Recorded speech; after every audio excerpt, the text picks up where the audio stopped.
রাজধানীর ৭ রাস্তার সংলগ্ন এলাকার সড়কে একটি প্রাইভেট কারে অভিযান চালিয়ে ১৩০ বোতল বিদেশি মদ উদ্ধার করেছে যৌথ বাহিনী।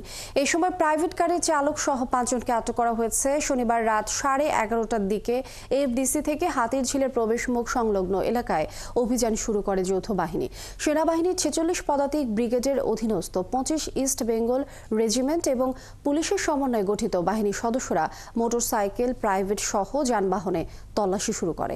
এক পর্যায়ে রাত 12টার দিকে সিলভার রঙের একটি প্রাইভেট কার তল্লাশি চালায় তারা। এই সময় গাড়ির পেছন থেকে 2 বস্তা এবং ভেতর থেকে আরও 2 বস্তা বিদেশি মদ উদ্ধার করা হয়। আটক করা হয় প্রাইভেট গাড়ির চালক ও মদ বহনকারী 4 ব্যক্তিকে। অভিযানে আটক গাড়ির চালক গণমাধ্যমকে জানান শেরপুর থেকে এই মদ নিয়ে আসা হয়েছে।